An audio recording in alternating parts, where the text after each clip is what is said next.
going on, everyone? Jack here, and this is the StartRC R8, and it's a new FPV drone, 75mm, with some really interesting design changes, or I guess choices. Just looking at this thing, I really like what they did. Now I'm going to compare this to, say, a standard old, this is a Mobula 7, sorry, and they're basically a very similar drone, same size, have the exact same props, very similar motors, but we've done some things here that make this one very different. First, you can see the camera is mounted up front, and I'm a big fan of that. Now, people are going to say, well, isn't that going to throw off the center of gravity? Meh, a tiny bit, but another thing that they've done is they put the battery on top. And this guy actually ships with not just 2 batteries. You can see they are BT 2.0, or GNB actually, but same thing.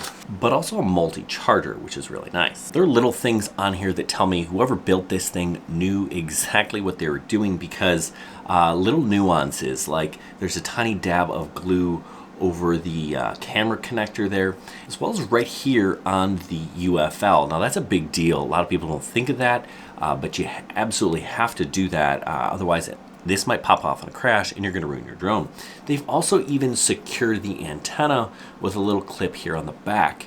These are touches that even some really reputable and really good FPV companies don't bother to do. So I'm pretty excited right off the bat from StartFPV. So other things you want to know about this guy, it is an analog quad. It is not a pusher. It almost kind of looks like it is with this low profile, but it's a standard props up configuration. These are 0802 20,000 kV motors pushing bi-blade props. It has an all-in-one flight controller. This is a Betaflight all-in-one flight controller board with the BT 2.0 right angle connector. Motors are plugged, and you do need the adapter to plug this thing into your computer. You can get one from Betaflight. It should be included in your kit as well, although mine wasn't. So I'm going to fly this guy, but I also want to walk you through how to set it up. It says StartFPV in the box, so if you're going to start flying FPV, you need to figure out how to do this. Step 1 is going to be to connect it to your computer. So you need that dongle, and now I'm going to wait for this green light to start flashing rapidly green, and I'm going to connect it to my radio via ELRS, via Wi-Fi, and I'm going to do that first. Now this process will work assuming that you have a passcode on your radio. If you haven't done that, that's a different video. Bookmark this one and come back to that if you need to do that. But I'm going to assume you have that already, so here we go. Now that I have this rapidly flashing light, that means my drone is emitting a Wi-Fi signal. So I'm going to go onto my computer. I'm going to go down here at the bottom. I'm going to look for a Wi-Fi network, ExpressLRS RX. Now the password for this is ExpressLRS, all lowercase. I'm going to click connect. Now I need to open up another browser, and I'm going to go to 10.0.0.1, and that's going to open up the ExpressLRS website. Now the next thing I need to do here is to go down and enter the binding phrase that I use. I use a binding phrase, half Chrome, use whatever you want. I'm going to scroll down here and click save. Set configuration, okay. Now I'm just going to disconnect and reconnect. Now what I need to do is check to see that it actually works. I'm going to power on my radio again. Welcome to HTX. I already have programmed my... Switch warning. I've already programmed half Chrome into this guy. So we're going to give that a minute, and I'm going... Telemetry connected, so that just tells you right away that we're good, but I'm going to go into Betaflight. Now, if you don't have Betaflight on your computer, you're going to need to download it. Actually, scratch that. Go to app.betaflight.com. Then it's always updated. You don't have to worry about it. Bookmark that page and connect. Like I said, connected here, and you can see the drone behaving on the first setup screen. So just kind of walking you through what this is. This is basically to make sure that your drone is performing that it does the way it's supposed to, right? You could calibrate your accelerometer if you need to. We can look at the ports tab to see what we've got going. We've got serial RX on UART3. That just means ExpressLRS, my receiver to connect to my radio, is on a port. You think of like a USB port. USB port C, or 3, I should say, is the one that connects to my radio. My configuration tab, these are just some general settings, things that I like to make sure I have. D-shot beacon configuration, that means I can make the drone beep if I crash. That is preset to on, so that is already fine. Other things, aircraft name R8, you'll see that when I'm flying under the goggles. I could change that if I wanted to. Pilot name, we're gonna add that, F Chrome, and you'll see that in the OSD.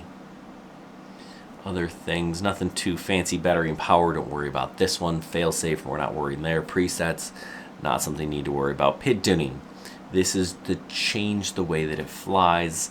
Again, I don't suggest you change anything here.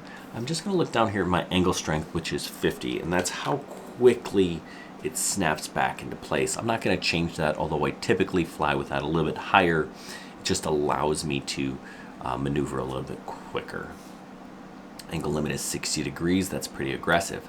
Receiver, now here is where I can check to see that this is actually connected the way it's supposed to. So if I push my throttle up, I can see the throttle responds. Pitch and roll also responding appropriately. Plus, I can see my switches are also, they're all working, so we're good to go. That means the binding that I did was successful with the ELRS Wi-Fi.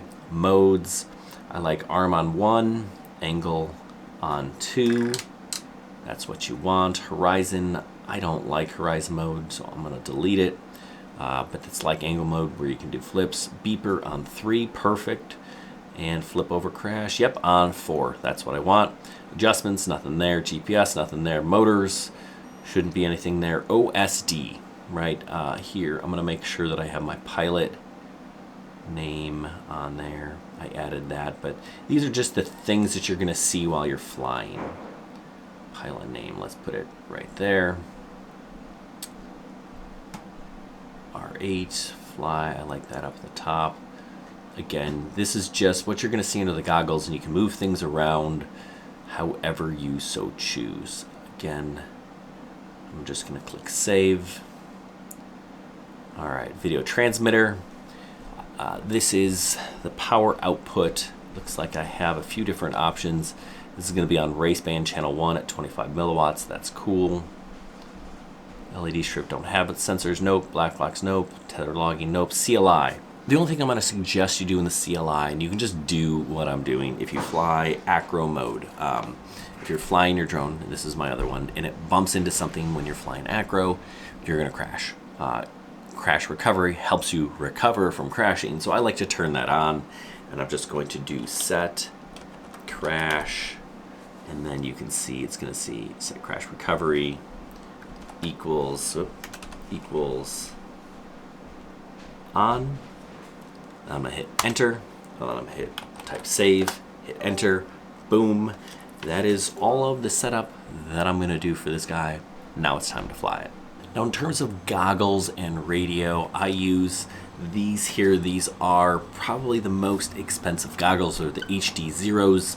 You don't need these, right? Any pair of goggles that does analog will work, and I use the Radiomaster TX15. This is just my favorite radio, but there are better, or I should say less expensive options from Radiomaster. Just get something that is ExpressLRS compatible. The new, what is the T8, TL8, that's like 35 bucks. That's a great radio. Okay, so my battery just slides right up top like that, and I need to make sure that I connect this properly. If I plug it in wrong, your flight controller's gonna go up in smoke. Now adjust this angle probably down a little bit. That'll help you fly a little bit slower. Pilot name. All right, so I didn't save that right, but whatever. Okay. All right, here we go. show you a little clip of it flying indoors as well as flying outdoors. Now, when I fly inside, I typically fly in angle mode, and when I fly outside, that's when I flip the switch and fly in acro. And whatever, you can fly however you want. I just find it easier to fly indoors in acro because it bounces off things a little bit better. And when you're outside, you can have a little bit more fun and have a little more freedom, maneuverability flying in acro. Now, it's small, it's light.